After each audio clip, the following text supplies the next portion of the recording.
आणि यानंतरची बातमी हिंगोलीमधून। हिंगोली जिल्ह्यामध्ये कपाशी पिकावरती आता रोग पडलाय। कपाशीवरील रोगाच्या प्रादुर्भावाने शेतकरी पुन्हा एकदा चिंतेत सापडलाय।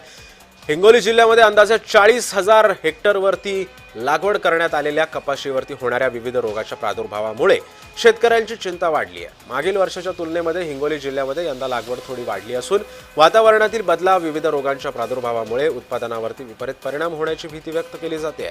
कपाशीवर सध्या मावा, तुडतुडे, अळी, मर रोगाचा प्रादुर्भाव दिसतोय। त्यामुळे आता सध्या शेतकरी चांगला चिंतेत सापडलाय। याचाच आढावा घेतला आमचे प्रतिनिधी श्रीधर वाळवंटे यांनी। हिंगोली जिल्हाभरामध्ये यावर्षी पावसाळा जो आहे तो चांगल्या प्रकारे झालेला आहे आणि याच पावसाळ्यात अनेक भागामध्ये जे आहे ते जास्त प्रमाणात पाऊस झाल्याने अनेक पिकांची देखील मोठ्या प्रमाणात नुकसान देखील झालेली आहे।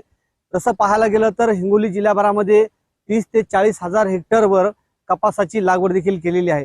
परंतु निसर्गाच्या लहरीपणाने अनेक भागामध्ये जे आहे ते कपाशीवर मावा असेल, तुडतुडा असेल, अळी असेल, अनेक बिमाऱ्या ज्या आहेत त्याच्यावर प्रादुर्भाव झालेला आहे।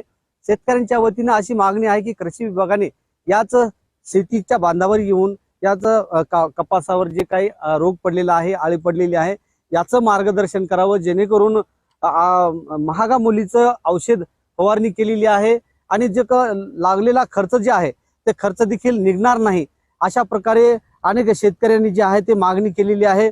म्हणून निसर्गाच्या लहरीपणामुळे अनेक भागांमध्ये जे आहे ते कापसावर बिमाऱ्या पडल्यामुळे शेतकरी जे आहे ते हातबल देखील होताना या ठिकाणी दिसत आहे। म्हणून प्रशासनानं, कृषी विभागानं शेतीच्या बांधावर येऊन शेतकऱ्यांना मार्गदर्शन करावं, जेणेकरून शेतकऱ्यांचं उत्पन्न जे आहे ते वाढल, अशी देखील मागणी या परिसरातील शेतकरी करत आहेत। श्रीधर वाळवंटे, जय महाराष्ट्र न्यूज, हिंगोली।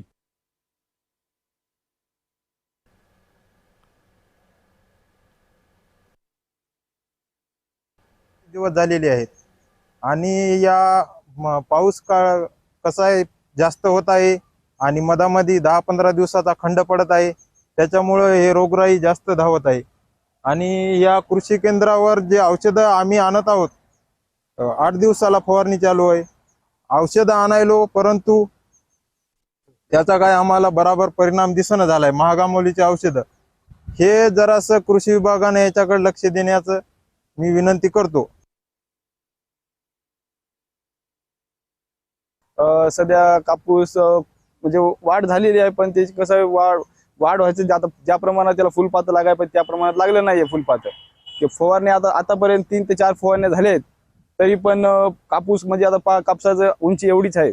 आतापर्यंत कापसाची या टायमाला 3-4 फूट तर व्हायलाच, 4 फूट तर व्हायलाच पाहिजे होती आणि फुलपाती लागायला पाहिजे होती, ते नाही लागलेत आणि फवारण्या तर 3 झालेल्या आहेत, म्हणजे खूप प्रमाणात खर्च झालेला आहे कापसाला। तर अजून आपल्या खर्चाप्रमाणे तर वाढ झाली नाही कापसाची आणि कापसाचा म्हणजे अजून काही फायदा नेमका मिळाला नाही अजून।